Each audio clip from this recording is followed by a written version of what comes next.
అబ్బా, ఇంకా ఈ కాలంలో కూడా ఈ రంగు ముగ్గులు గొబ్బమ్మలేంటి?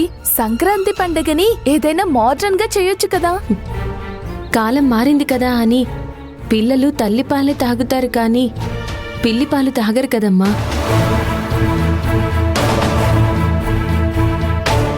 మన సాంప్రదాయం మనకి తల్లితో సమానం. ఆ తల్లిని చెక్కు చెదరకుండా కాపాడుకోవడం మన కర్తవ్యం. ఈ నీలవేణి ఏదో పిచ్చి డైలాగ్ వేస్తే మీరెందుకు అంతా పగలబడి నవ్వుతున్నారు? నీలవేణి చెప్పింది నిజమే నిమిషా. నీలాంటి వాళ్లే కాలం మారిపోయింది కదా అని మనుషులు కూడా మోడ్రన్ గా మారిపోవాలని భ్రమలో ఉంటూ ఉంటారు. కాలం మారిందని మన సాంప్రదాయాలు మార్చాల్సిన అవసరం లేదు. కరెక్ట్గా చెప్పావు తారక్. ఆడపిల్లలందరూ నీలవేణిలా ఉండాలని కోరుకుంటారు.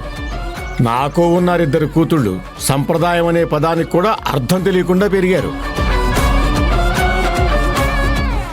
అంటే ఏంటి మీ ఉద్దేశం? కాంచనాన్ని నిమిషాన్ని సాంప్రదాయం తెలియకుండా పెంచానని నన్ను ఎగతాళి చేస్తున్నారా?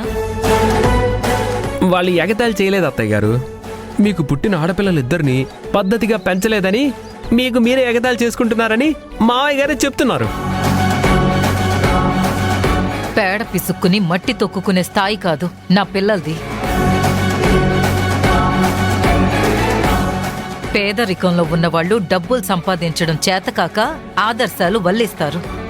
ఆదర్శాలు పేదవారే పాటిస్తున్నట్టు ఈవిడగారు సెలవిచ్చారు. అలా అనుకుంటే డబ్బులోనూ హోదాలోనూ గొప్ప స్థాయిలో ఉన్న ఎంతో మంది మనకి ఆదర్శమూర్తులుగా ఉంటే దాని సంగతేంటో. కాదంబరి, నువ్వు పల్లెటూరు నుండే వచ్చావు. ఈ సంప్రదాయాలు సంబరాలు అన్నీ నీకు తెలుసు. వాటి విలువ కూడా నీకు తెలుసు. ఆచరించడం చేతగానంత మాత్రాన వాటి విలువేం తగ్గిపోదు కదా. అయ్యగారు, టౌన్లో పెరగటం వల్ల అమ్మాయి గారులకి ఈ ఆచారాలు తెలియకపోవచ్చు. చెప్తే అర్థం చేసుకుంటారు కదా.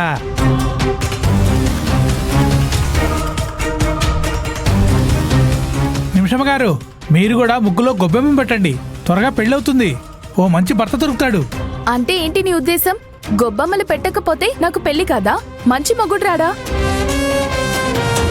చిచ్చి, ఇలాంటి పద్ధతులు నేను అస్సలు నమ్మను. అందుకనే నేననేది, నాకు పుట్టిన ఆడపిల్లలిద్దరూ ఆచారాలకి వ్యవహారాలకి చాలా దూరంగా పెరిగారని. ఎవరైనా అడిగితే అది చెప్పుకోవడానికి కూడా చాలా సిగ్గేస్తుంది. ఇప్పుడు నేను అంత సిగ్గుపడేంత పని ఏం చేశాను నాన్న? అయినా ఈ ముగ్గులో గొబ్బమ్మ ఎందుకు పెడతారో నాకు అస్సలు అర్థం కాదు. ఈ చుట్టూ ఉన్న గొబ్బెమ్మల్ని గోపికలుగా పరిగణిస్తారు. అలాగే మధ్యలో ఉన్న పెద్ద గొబ్బెమ్మని గోదాదేవిగా పరిగణిస్తారు. అదేవిధంగా కొన్ని చోట్ల లక్ష్మీదేవిగా కూడా పరిగణిస్తూ ఉంటారు. ఇంటి ముందు ఇలా ఆవు పేడని గొబ్బెమ్మలుగా మలచి రంగుల ముగ్గులతో పెడితే లక్ష్మీదేవిని ఇంట్లోకి ఆహ్వానించినట్లు. ఆ లక్ష్మీదేవి ఇంట్లోకి అడుగు పెడితే ఆ కుటుంబం సుఖశాంతులతో వెలుగొందుతుంది. అలాగే ఆవు పేడతో పెట్టిన గొబ్బెమ్మల వల్ల బయట నుంచి ఇంట్లోకి వచ్చే బ్యాక్టీరియా కూడా ఇంటి లోపలికి రాకుండా అక్కడే ఆగిపోతుంది. ఈ గొబ్బెమ్మల వెనక సైంటిఫిక్ రీజన్ కూడా ఉందన్నమాట.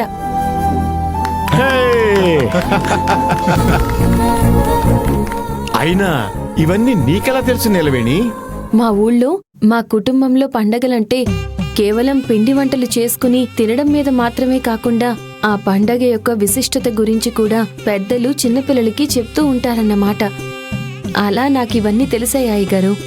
ఏదేమైనా నీలవేణి వల్ల ఈ రోజు నాకొక మంచి విషయం తెలిసింది డాడీ. నీలవేణి, నువ్వు చాలా అమాయకురాలువని అనుకుంటున్న కొంతమందికి ఈ రోజైనా కళ్ళు తెరుచుకుంటాయి.